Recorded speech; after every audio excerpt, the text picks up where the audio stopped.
Welcome to my Autism Tribe, a community of advocates that are linked by autism but bound by strength. This is a time to find our sounding board and shoulders that help us carry life's load without the fear of criticism. We give and receive, we nurture and empower.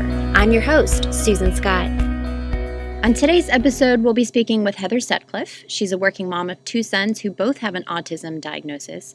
For more than 12 years, she has advocated fearlessly to ensure her sons receive robust and consistent programming to make progress and achieve. And as a strong believer in coming at this diagnosis from all angles, she never takes a foot off the gas and continually looks at ways to fine-tune her sons' interventions.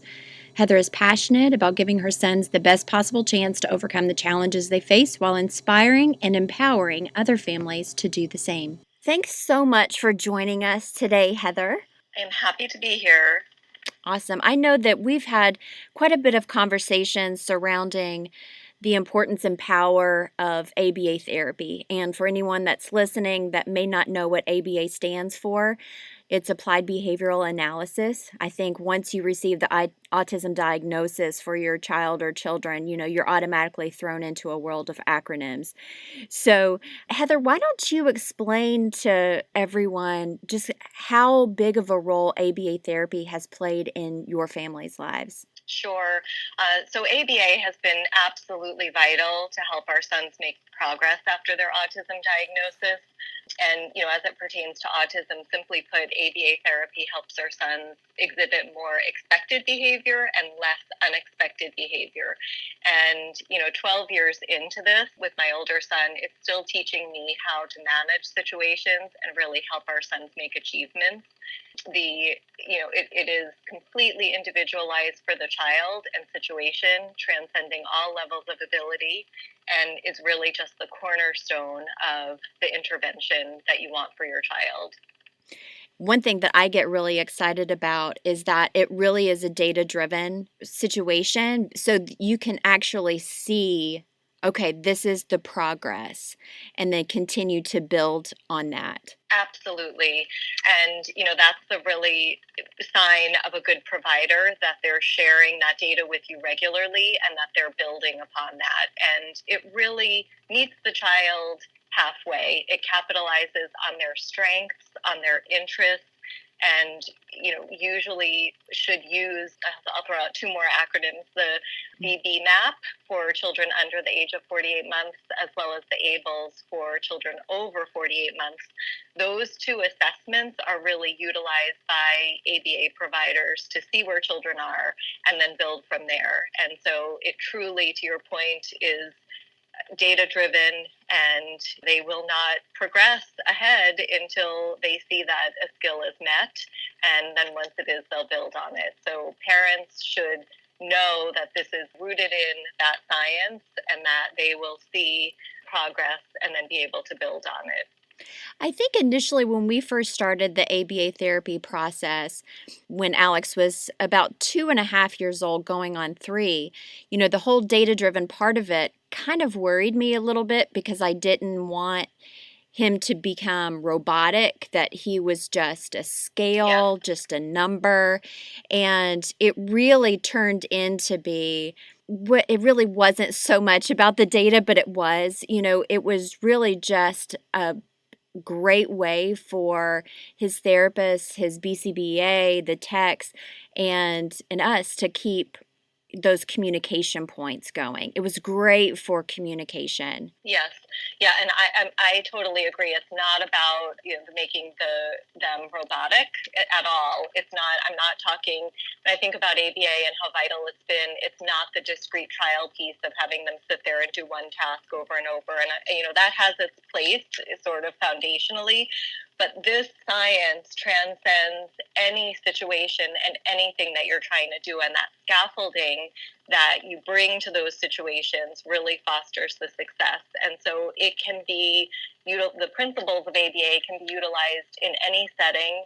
It can be utilized to sit for longer periods of time. It can be utilized to break down academic concepts once you're sitting for long enough and teach them in a way that the child will understand and build on. So there are just so many ways that we've utilized it. I've dragged these ABA therapists to dentist and doctor's appointments. It's increased my son's ability to tolerate those types of appointments. It's enabled them to actually get blood drawn. It's, I have dragged them to sporting events and community outings and school events, and the list just, really goes on and on. And it's also what you can extract from that and utilize in your day-to-day life at home. For the time that my sons are not in therapy, it's up to me. It's up to me to scaffold those situations, up to me to, run them and keep them successful. And, quite simply, my younger son right now, every, sort of request from him, I require him to use his language. If he can't say what he needs to, I give him that language. I require him to give me eye contact, and that's all before he gets whatever he's asking for. So that one simple example of the principles of ABA and how I bring that into our daily life, it takes a little bit longer, but it ends up translating into him then doing that on his own. It is so true. I know that I've even used ABA therapy. Alex has tendency to be very defensive around certain textures, and there's a lot of texture when eating. So we have done plenty of ABA therapy trials at the kitchen table, just trying new foods. I think a lot of people don't realize this is for neurotypical children as well. We apply ABA therapy techniques a lot in our lives, not really realizing it. I totally agree. And it isn't meant to, I've had some family members who have chimed in to say, well, if it's hard for him, why are you making him do it? And that sort of is the exact reason why I am, and why those situations get scaffolded, and why, to your example of the feeding, it's so important to continue to expose them to these new things and to desensitize them from things that are aversive. And it's not about changing who they are as people. That's, absolutely not what we're trying to do. But what we are trying to do is ensure that they can be successful and comfortable with whatever the world presents them with. And, as we all know from living in this world, they're going to be presented with a tremendous amount of stimuli. And you want them to be successful, and you want them to, if they're at a friend's house for dinner and there is something that they've never had before, you want them to be able to get through that situation. They may not love it, but you want them to be successful at it. And so all of these small steps as building blocks add up to that cumulative impact that you're going for, which is really that independence and that ability to be successful across all situations. Absolutely. It's, as you mentioned before, it's about achievement, making the child reach its full potential. And why not give them the tools to be able to do that? Especially when you receive that diagnosis, there's a sense of urgency to go ahead and get things into place. And ABA therapy may not be for everyone, but I know that it has worked tremendously for us. And I look back at little videos from Alex, even just 6 months ago, in his progress. And I'm overwhelmed with emotion because I realize he has worked so hard. Now, he doesn't, what I would consider, think it's work. He has actually fun in doing some of these things, but it is, there's a lot of hard work, but you get out what you put in, right? And so, wonderful. Yeah. Yes, that example is wonderful. I mean, that is save all the videos, all the even pictures where you can look back and see, and you as parents, moms particularly, I think we remember every moment. And when you look back and see, oh, well, that's the birthday. I could not get him to even touch the cake. And now look at him. And it's amazing that you're seeing that even after 6 months, because 12 years into this, you are going to keep experiencing that, because it's the mark of your interventions being the right ones and making a difference. Oh, yeah. We know our kids inside and out. Like, we have been with them since the moment they popped out. And we have to be the advocate and the expert. It's amazing how much that I've learned that I had no idea was even out there. All of the information is just completely overwhelming, but you have to constantly be, it's like a mother, a researcher, an insurance expert. All of these different things play a very critical role in the progress of the child. I don't know if you can kind of talk to the research process. I know that you are an information seeker, and I love that so much about you, and that you've really kind of looked at all of the different angles because you have fine-tuned your child's therapies. Can you explain a little bit about what that process has been like? Absolutely. And I'll start with one example related to ABA, and then I can expand beyond that. When my two sons are 6 years apart, and so the first ABA provider that we were assigned to when my older son was 2 was excellent, and they really taught me the ropes in terms of how ABA could help him. Fast forward 6 years, and that same provider, when they were assigned to my younger son, had experienced a tremendous amount of turnover, and the folks that were assigned to my younger son were just not the same quality. And I knew enough after 6 years, I knew enough to stop that and to seek something different. And I think that's one of the pieces that I worry about for some of the families coming into this. I was very lucky at the outset to have been taught what quality ABA was and what quality supervision of the clinicians was. Because I was able to then recognize that when my younger son had the same provider assigned and things had completely shifted. And within a few weeks, I basically severed ties with that agency and then got him set up with a new situation.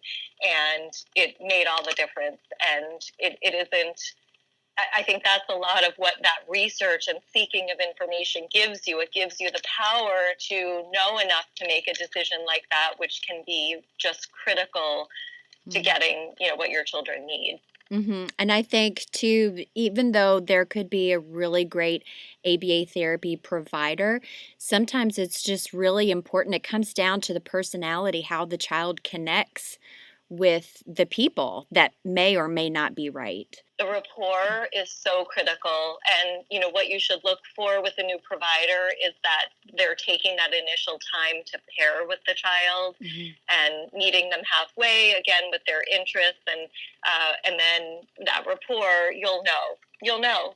That's a gut feeling that, you will know somebody that connects with your child and can get them to do things and can get them to do, in a lot of cases, even more than you as a parent can.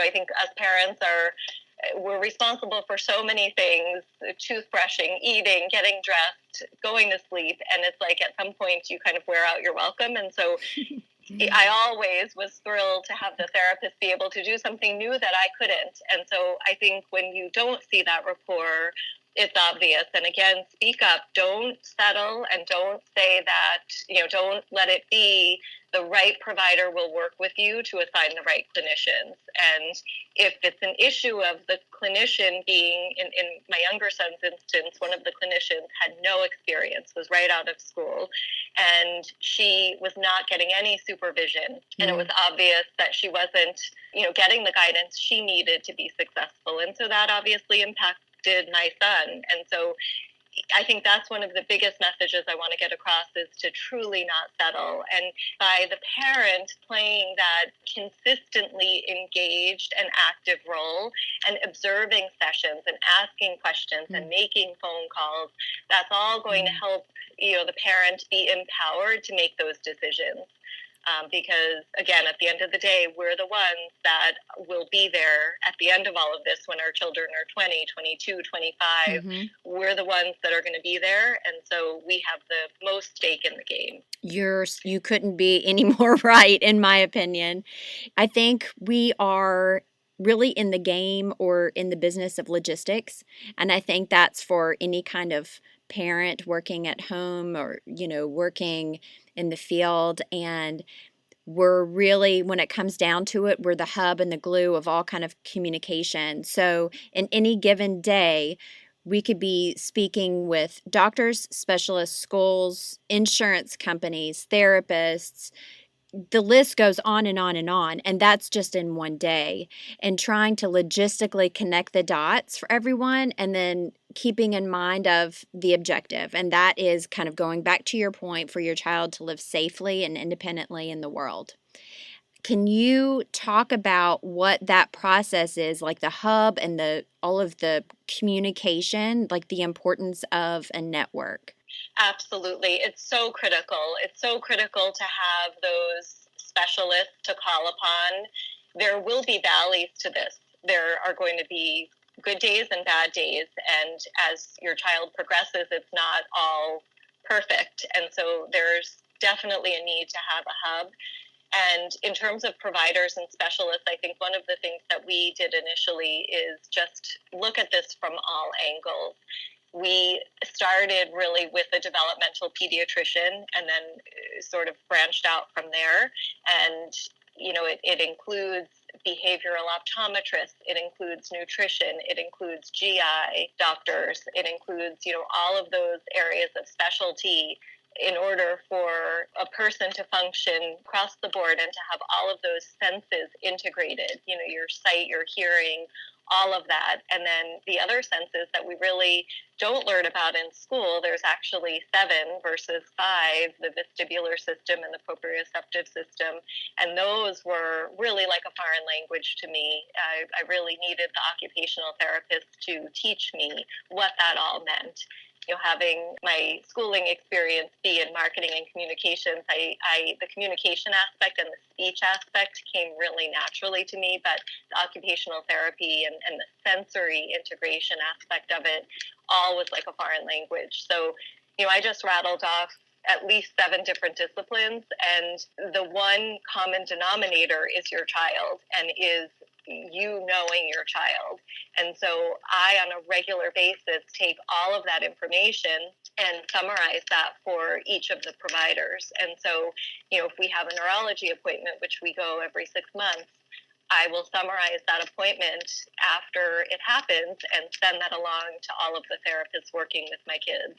And it's that constant communication.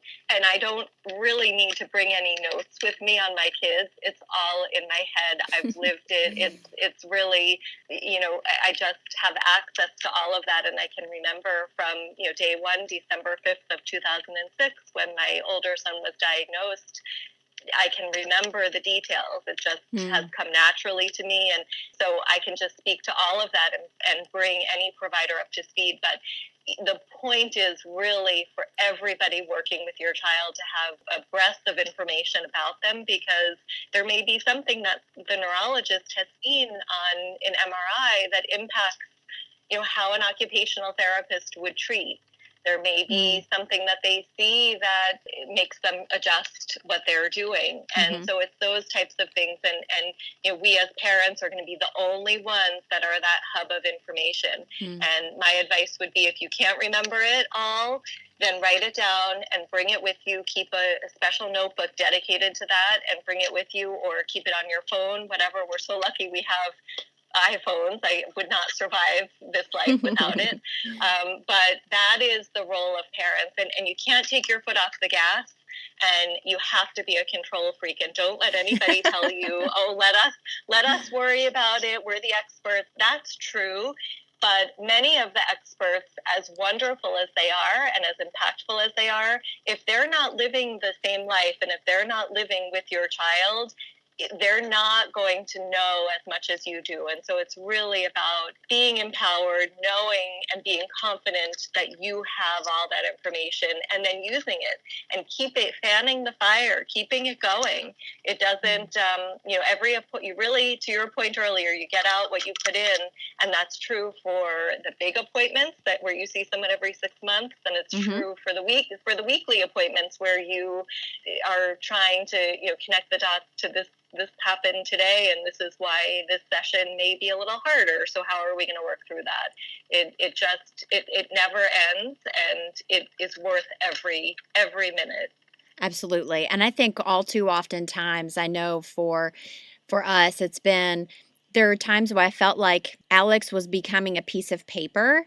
So the doctors would look at this piece of paper and this piece of paper and then try to connect the dots. And there were times where it's like, you know what? You need to meet Alex. And because there's so many different nuances that a piece of paper won't be able to tell them. If they see the child, if they can interact with the child, there are things that can come up or come out of that conversation that the doctor would be like, oh, you know what? Now I would actually recommend this because this is what I'm seeing in the child, not just the piece of paper. Completely true. Well said. And I think that's the other piece of this, is to truly know that if your child can do something, sometimes it's about the consistency of it. And so to be encouraged when you see those moments of your child doing something, to be encouraged that a lot of this is just about getting them to be able to do it consistently. And, to your point, without seeing the child, you may not know that. And it is so complex. And at any given time, it's hard to tease apart the hierarchy of what's happening. Is it a behavior thing? Is it a sensory thing? Is it something that happened 2 days ago that your child's worrying about? I've had examples like in all of those cases. And it's really the right providers are going to see them in person and will work to tease that apart. And you're absolutely right. Doing it in person, there's no better way to do that. And they are not pieces of paper. They are individuals, and they should be treated as such. It's not a piece of paper, and it's not bucketing them either with the rest of the children that have this diagnosis. I have one provider that she'll do a readout of our neuropsych evals. She'll always say, well, our guy is this and our guy is that, and I always correct her and I say, I'm here to talk about my son. I'm not here to talk about some general statement that you think this population is about. I'm here to talk about them. And I think, again, that's the role as parents, is to always be reminding, even if it's the providers, that we're here to talk about these children as individuals. Absolutely right. Well, Heather, what are some of the things that keep you going? You're all about logistics, and you're working mom, and so you're a wife and a mother and all of this. Like, what keeps you going? There's power in the bubble. I'll mention the bubble, and kind of keeping things contained within your world as you know it, and not comparing your kids to anyone other than the former version of themselves. So I get a lot of value in that. Mm-hmm. And then there's a handful of things along the way that really I've just latched on to. One is keeping a picture of my son, making beautiful eye contact in the picture, that I can just sit, at my desk at work and kind of stare at him and make eye contact with him for as long as I want, because it's a still picture. And so, that has kept me going for a long time, and obviously sitting at your desk at work is, there's value in having something to take your mind off of things and in compartmentalizing in that way. But that kept me going at my desk for a while. I think the other piece I love is to just, bring your kids to either friends or family members or even providers maybe that you haven't seen for a while. Mm-hmm. And when they see, after, to your point of a 6-month window can mean so much, when they see that cumulative impact of everything you've been working on day in, day out, it may not be obvious to you every day. You see your child every day, but when you have those huge chunks of time and then you come back in, I'm really excited because our neuropsych eval is coming up, and it's been 2 years. And so after 2 years, I'm just always thrilled to, kind of hear the feedback and see that and have them remark of how much progress has happened. Those things keep me going. And I also then had a chance to put a photo book together for my younger son. We presented actually to his school. He's in a class of typically developing peers, and we did a photo book to educate the peers about my son. And when I went through and looked over a period of about a year, all the things that we had him try, and it may have just been for a fleeting minute where that he did something, but still it was exposure and it was desensitizing him to things. And I was just so impressed. And I think in our day-to-day lives, we don't take that step back to look at how much we've done. We just, as you said, to keep it going and keep the logistics all organized and just keep it going. And so it's nice to step back and have those moments, and you truly see the value of what we're putting in day out. That's so true. And we're constantly giving our children praise for all of smallest milestone can be just a huge, huge step in their progress. And it was so powerful for me one time. Our ABA, our BCBA said, Susan, you're doing a great job. Keep up the great work. And that meant the world to me. I'm like, oh, yeah, I am doing it. These 50 plates that I'm spinning mean something. Like someone's seeing that I'm trying really hard too. And so I think we all need to give pats on our backs and, just for keeping things going. Yes, absolutely. That just one comment like that can keep you going and can get you through, those hard moments. And it is we all wonder, are we doing enough? Are we, have we touched upon everything we can? Or at this point, sometimes I'm wondering, can I keep this going? I don't get a break. It's 52 weeks a year. You don't get a break. But those moments and that praise for us as parents keeps you going. And sometimes I say to our providers, what else can I be doing? And when they say something like that, then I know, okay, I'm doing everything. And so that for sure just keeps us going. And we need that reminder too. Yeah. Well, Heather, you are an amazing person, and I just loved talking with you and hearing about your story, and I know that we're going to stay connected. We're all in this thing together. I just wish you and your family the best of luck. I really do. Likewise, and I'm so happy to be part of your tribe. I look forward to just seeing all the progress that your son makes over the next several years. It's been wonderful to talk to you.